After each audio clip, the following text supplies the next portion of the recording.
Hi everybody, it's Tara Green here, and I wanted to talk about this Leo new moon, which has so much going on. I have delineated the aspects so you can see them a bit clearer. So here is the sun and the moon at 12 degrees of Leo, and the new moon on August the 4th happens at 7:13 a.m. That's Eastern Daylight Time. So there's a number of things going on here. Okay, the moon is sextile Jupiter at 15 degrees of Gemini, very powerful at that 15th degree. So it's easier to speak from our hearts. Leo rules the heart, rules the will. It is strength, it is drama, it is leadership. It's a fire sign, it's a fixed fire sign. So, if you know any Leos, they have to be the queen or the king. They have to be the boss. But everybody has an inner Leo aspect to them somewhere, and definitely Leo rules the heart.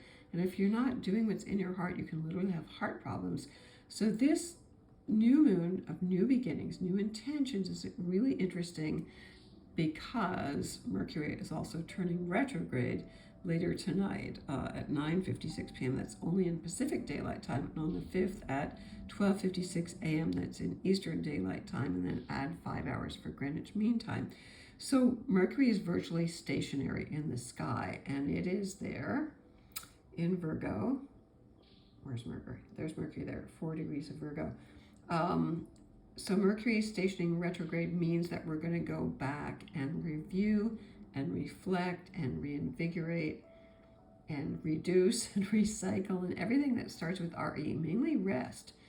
Mercury rules Virgo, so when Mercury turns retrograde in the sign it rules, it is extra powerful, and therefore it'll cause more issues with the things that Virgo reflects, which is health, which is the harvest, which is taxes, which is being accountable, which is humility, food sources, things like that. So in our minds. But all retrogrades are good things. They are times to rest, to renew. We can't really always go in that forward motion that's a very masculine kind of energy to just be moving forward. We need to sleep. We need to rest. It's part of a natural cycle. So when Mercury turns retrograde, and it is brighter in the sky, traditional Hindu astrology believes that it's actually a more favorable, more positive time. We just need to work with that energy. So expect, communication snafus and things being delayed, but it doesn't mean you have to stop doing everything, although the traditional wisdom is shouldn't initiate things. But I've seen lots of astrologers do things like sell houses and buy houses and things like that. So you also want to look at where 4 degrees of Virgo is in your own natal chart to find out how this retrograde is going to affect you personally, because in fact, it's very different for each individual person. Now, if you were born during Mercury retrograde, and 20 to 30% of the population of the world that's 2 billion people at least, this is a better time for you. You're in your comfort zone. This is the way it usually is. So it's good for Mercury retrograde people to work with this time favorably, to get more done. And then Mercury is going to retrograde back into Leo on August the 14th, and it will move back into Leo and station direct when Mercury is at the stationary degrees, any sign, and all planets when they're stationary, moving backwards and forward, are at their most powerful. So Mercury will station direct August 28th at 5:14 p.m. Eastern Daylight Time at, I believe it's off the top of my head, 21, 22, 26 degrees. Whoops, I just changed that. Whoops. Of Leo. Oh shoot, I have to put that back. Okay, so it's more important that I get my thing more balanced here than I have the exact degree. Now, sorry. All right, Mercury retrograde energy here. You can see it at work. Okay, so let's try to get this rebalanced again. So all of the aspects, so when Mercury moves from one sign to another in retrograde, it's also a bit more complicated. So really notice on the 14th when Mercury goes back into Leo and reintegrates, yes, affairs of the heart and childlike temper tantrums and difficulties with bosses, your mother, your father. Those are the archetypes also of the queen, the king, also old royal kerfluffles, literally. Courage, daring, things maybe you wish you would have said or been braver about. You want to reflect on those. You want to think about, how you're feeling about where your heart is in the world, about where your stance is in the world, about where you can improve your leadership skills, and also with Mercury retrograde in Virgo, it's a good time to review your health, your diet. That's things that Virgo is also related to. So, okay. So that's one thing, that Mercury retrograde. Venus also changes sign at 10:23 p.m. Eastern Daylight Time and enters Virgo. But before then, Venus is at its last degree of Leo, where it's the most powerful at 29 degrees. Neptune is also at 29. Pluto is at 0, but retrograde is virtually at 29. And you can see these green lines here are where Neptune and Pluto, in their sextile aspect, which is a very long and powerful aspect. This is going to go on for years. It's been going on for a long time, but they are supporting each other. And the two of them are, Venus is invisible to Neptune and Pisces. Now, Venus rules human love. Neptune rules spiritual love, unconditional love, that sense of I'm searching for my soulmate kind of love. So the more human heart and the ideal are really invisible to each other right now. I mean, literally these signs, Pisces and Leo, do not see each other, as does Capricorn and Leo. So really that is a difficult combination of planets. Pluto in Aquarius, or Pluto in any sign, is always about the soul. So we're dealing with very deep matters of heart and soul, and you might want to look at what's really going on for you unconsciously. Pluto rules the unconscious, it rules the collective unconscious as well. So it rules soul values, soul riches. Are you really doing what enriches your life? Also Leo is the sign of the child. It's a great time to do inner child work, listen to your inner child, play more, dance more, step up your courage, do whatever it is you need to do to fight the good fight, let's put it that way, especially with Jupiter and Gemini. Jupiter is all about truth, about honesty. It is a bit weaker in Gemini because it tends to take sides or be angel, devil.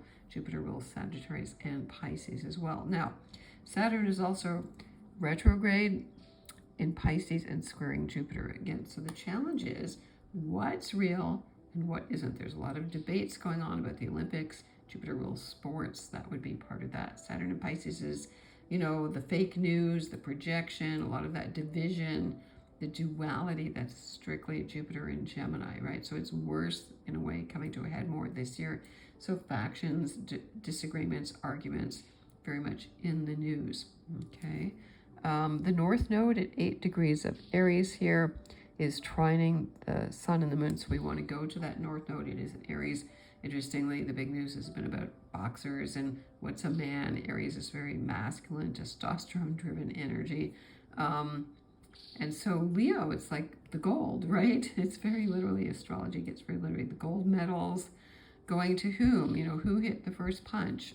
Things like that. And what defines a man?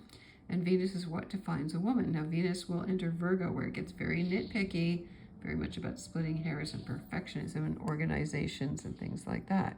Let's see what else we've got here. Mars, also in Gemini at 9 degrees here, is in this trine, a grand air trine, with Lilith at 4 degrees of Libra at the South Node. What we're releasing in Libra, old relationships. Mars and Gemini is like, I'm going to go back and forth. I'm going to be in 2 relationships at once, but you got to ditch that right now, because Pluto, the soul, says you have to play clean. You have to be more detached. Okay, you have to play fair. Let's put it that way. Also, Neptune at 29 Pisces, very, very powerful. It is going to remain at that degree really until 2026, going back and forth a bit, but critical. Finishing your karmic debts, never mind college debts. This is karmic debts. We want to finish that. We want to not be guilty. We want to release ourselves. We don't want to be martyrs anymore, but martyrs will be in the news, and also fake martyrs. So Juno, the feminine form of wisdom, is here at 28 degrees of Virgo to really ground ourselves in the feminine form of genius. That's what Juno originally meant. I'm going to put it out to the universe. I need support. I need help.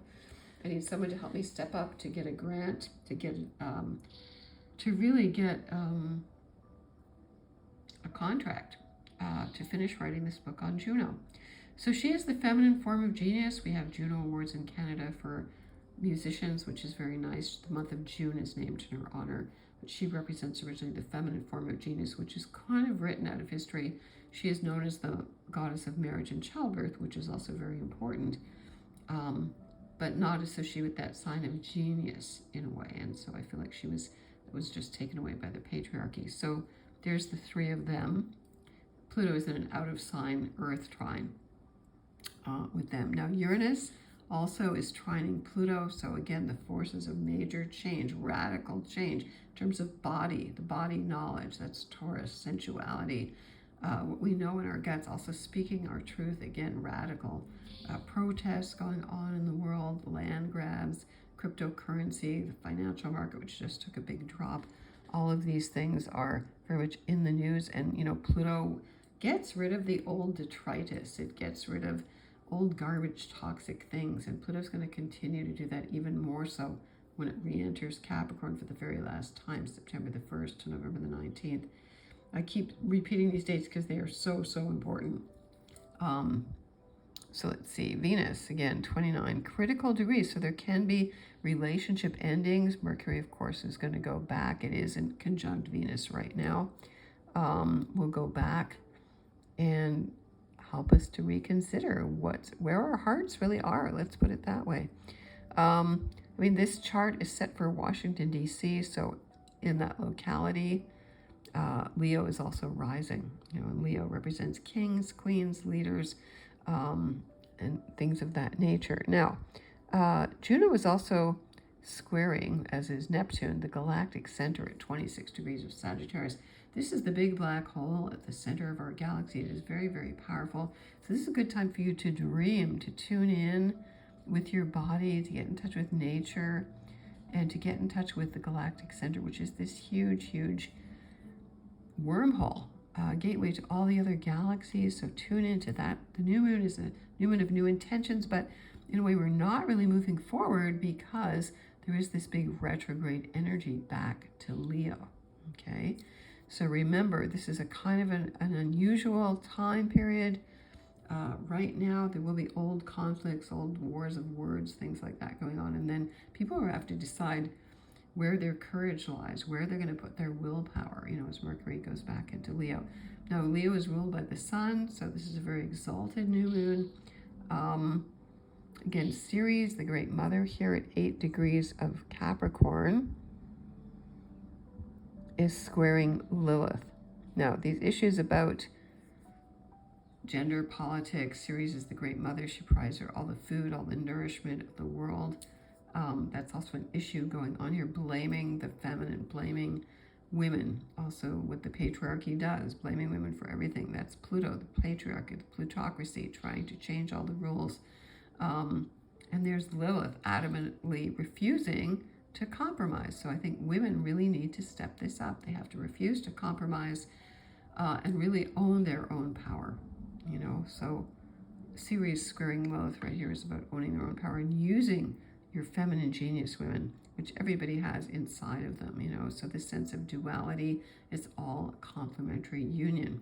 So if you have planets at 12 degrees of Leo, I would say you could go back, because it's the sun and the moon, technically you get a 10-degree orb. You could go back to 2 degrees Leo, up to, I'd say, 14 are really being affected the most at this new moon. Also check out where the Mercury retrograde degrees are going to be from 4 to, I'd say, 22 degrees Leo. Chiron, the wounded healer in Aries, is also trining Vesta here, the root word of investments, also in Leo, and trining the ascendant here in Washington, D.C., and trining Venus. So again, people are feeling wounded, they're feeling vulnerable. Venus rules money, so again, the market's crashing. Chiron in Aries is soldiers. In retrograde, I think lots of soldiers are being called up. World War III can indeed be starting with Iran hitting Israel. And I haven't even looked at Israel's chart these days, but it does not look good. Saturn in Pisces, again, while it's retrograde, reviewing your addictions, your illusions, your delusions, your projections, your mental illness check, especially with Mercury going retrograde in Virgo, listening to our bodies. The body's wisdom will always trump everything else. Okay. Anyway, you should be living in interesting times, of course, and that's where we're at. And you signed up for this, so don't run away from it. Don't hide. We can all get through this. It's all a big spiritual test with Neptune at the last degree of Pisces. You have to stay very detached from all of it, all of the drama. These are very dramatic new moon times. So I'm wishing you all the best blessings. If you want to get in touch with me, I'm at tarot.com. I want to mention I will also be doing an 888 online workshop. So if you want to get in touch with me about that, you get in touch with me at tarot.com. I'm still putting together the package for that. So I have worked with the 888 before, and it's going to be very powerful as well. So please join me for that. Sending you many blessings of the day.